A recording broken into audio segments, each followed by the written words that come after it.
Yes my dear student of class 10th, कैसे हैं आप। आज बच्चों मैं इस चैप्टर का जो चैप्टर नंबर हमारा 1 है सेल, उसका लास्ट टॉपिक लेने जा रहा हूं। The name of last topic is nucleus. Okay. और बेटा कैसे पढ़ाई चल रही है आपकी, कैसा लग रहा है आपको? उम्मीद है बेटा अच्छा ही लग रहा होगा। तो नेक्स्ट टॉपिक न्यूक्लियस बेटे। तो आपको पता है न्यूक्लियस जो है बेटे, it is the largest organelle of the cell. Largest organelle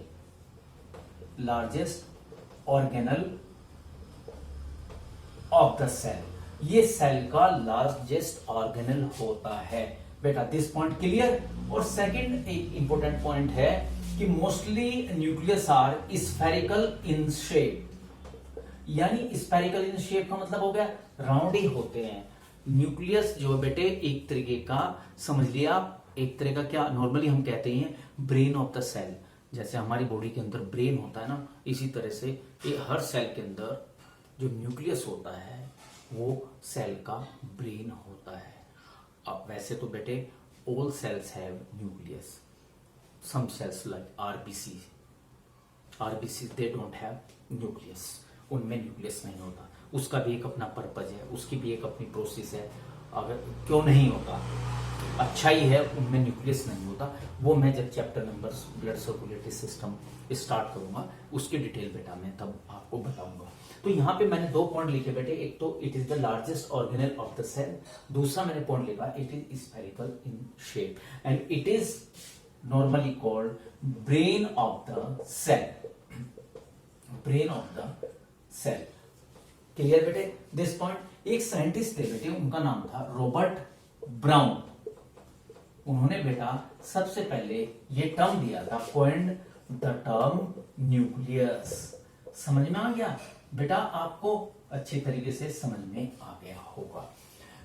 यानी Robert brown coined the term nucleus. तो मैंने न्यूक्लियस के बारे में बेटे थोड़ा सा आपको आउटलाइन दी है। अब अभी मैं बताने जा रहा हूं आपको स्ट्रक्चर ऑफ द न्यूक्लियस, यानी न्यूक्लियस का स्ट्रक्चर क्या है। अगर मैं स्ट्रक्चर के बारे में बात करूं, न्यूक्लियस के स्ट्रक्चर के बारे में बात करूं, ठीक है बेटा।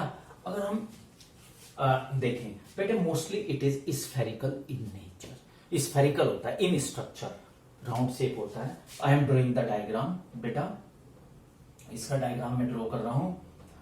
देखिए बेटे, it is nucleus bounded by, ये मैं यूकैरियोटिक न्यूक्लियस बना रहा हूं क्योंकि ध्यान हो बेटा, जब मैंने चैप्टर स्टार्ट किया था मैंने पहले ही बोला था आपको कि prokaryotic cells their nucleus are not bounded by nuclear membrane. उनके जो न्यूक्लियस होते हैं वो न्यूक्लियर मेम्ब्रेन से बाउंडेड नहीं होते।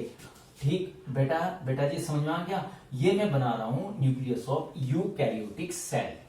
क्लियर आ गया? तो this is outer boundary and name of this is nuclear membrane. तो ये बेटा क्या बनाया मैंने? ये बनाया मैंने न्यूक्लियर मेम्ब्रेन। एक बच्चे ने मेरे से मैसेज में लिख करके भेजा था, sir what is the function of nucleus. तो मैंने उसको बोला था बेटे मैं बताऊंगा न्यूक्लियस का भी फंक्शन क्या होता है और इसके अंदर के जितने भी पार्ट्स होते हैं उनका फंक्शन क्या होता है। तो बेटे this is a nuclear membrane. समझ में आ गया बेटा जो मैंने स्ट्रक्चर बनाया अभी? अच्छा देखिए आप, ये जो मैंने पोर बनाए हैं ये न्यूक्लियर मेम्ब्रेन में ही होते हैं। These are the nuclear pore, ये न्यूक्लियर पोर होते हैं। इसके बाद बेटे in this nucleus there is also another spherical structure. ये देखिए बेटा, इसको मैं दूसरे कलर से दिखा देता हूं ताकि आपको जो है बेटा उसको अलग से दिखाई दे। This is known as nucleolus. This is known as nucleolus. Okay, and in this several thread-like structures are present. Several thread-like structures are present. These structures are known as chromatin thread. बेटा जब हम next chapter शुरू करेंगे अभी cell division, उसमें मैं आपको बताऊंगा कि क्रोमेटिन थ्रेड ही क्रोमोसोम्स होते हैं।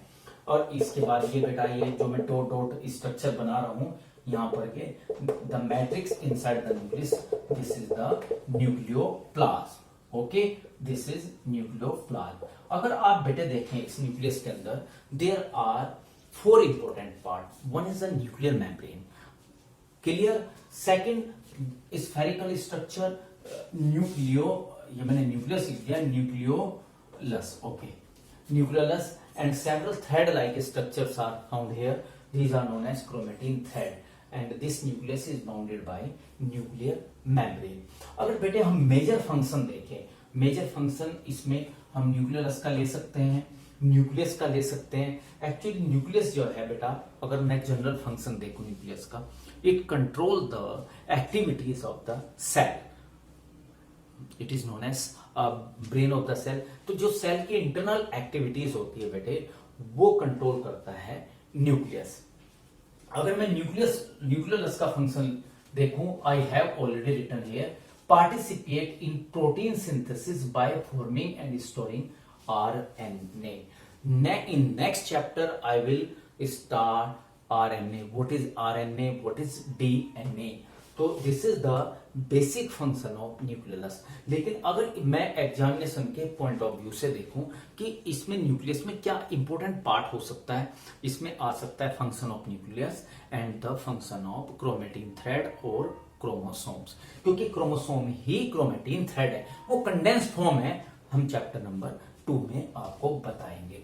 तो न्यूक्लियस का मैंने बेटा फंक्शन आपको बता दिया. Now I am taking the function of chromatin thread. Chromatin thread, they pass hereditary characters from parents to offspring. What are hereditary character? अब देखो बेटा, पेरेंटल कैरेक्टर जो ट्रांसफर होते हैं one generation to another generation. जो hereditary word है, I will take this term in chapter number 3. जब मैं जेनेटिक्स शुरू करूंगा उसमें मैं आपको बताऊंगा. क्रोमोसोम कैसे फॉर्म हुए वो भी टॉपिक मैं लूंगा. डीएनए क्या है, आरएनए क्या है, these two topics I will take in chapter number 2. तो बेटा समझ में आ गया है. ये था बेटे न्यूक्लियस के बारे में. अब ये बेटे यहाँ पे ये चैप्टर ओवर हो जाता है, तो हम थोड़ा सा इस पूरे के पूरे चैप्टर को रिवाइज कर लेते हैं और किस तरीके से क्वेश्चन फॉर्म होते हैं. देखिए बेटे, अगर मैं सबसे पहले ले रहा हूं क्वेश्चंस किस तरह का आ सकता है इसके अंदर. सबसे पहले क्वेश्चन इसमें आ सकता है बेटे, name the following. You have to learn all the functions, all the differences. Examiners can ask question based on these topics जो मैंने आपको कवर कर लिए. नेम द फॉलोइंग के फॉर्म में आ सकता है. जहां तक इसमें डिफरेंस बिटवीन का सवाल है, तो there are 3 questions: a difference between eukaryotic cell and prokaryotic cell, difference between plant cell and animal cell, and third, difference between leucoplast and chloroplast or chromoplast. ये इसमें बेटा आ सकता है. You should have the complete knowledge of the cytoplasm and nucleoplast. ये जो इसके अंदर बेटा ये जो मैट्रिक्स दिखाई दे रहा है, ये देखो, nucleoplast matrix inside the nucleus and cytoplasm inside the cell, ये आ सकता है इसके अंदर. जहां तक बेटे डायग्रामेटिक बेस्ड क्वेश्चन है, ये एक्चुअली चैप्टर जो है कंप्लीटली डोमिनेट करता है क्लास 9 के अंदर, लेकिन क्लास 10th में भी इसमें से आ जाता है. मैंने क्यों क्लास 10th में इस चैप्टर को लिया है?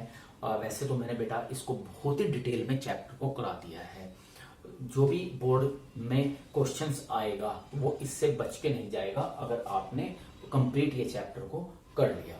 ठीक है ना. तो इस तरह के बेटे क्वेश्चन आ. जहां तक डायग्रामेटिक बेस्ड क्वेश्चन का सवाल है, तो अगर मैं क्लास 9 के पॉइंट ऑफ व्यू से देखूं तो बहुत ही इंपॉर्टेंट चैप्टर है. बेस्ड क्वेश्चन आ सकता है, based question on plant cell and animal cell, structure of mitochondria, ये आ सकता है.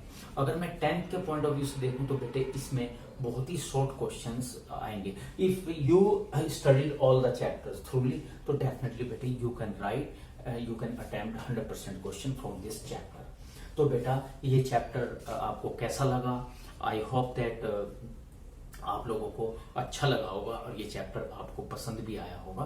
तो when I will come on next week, तो I will start chapter number 2. Okay बेटा, बाय बाय.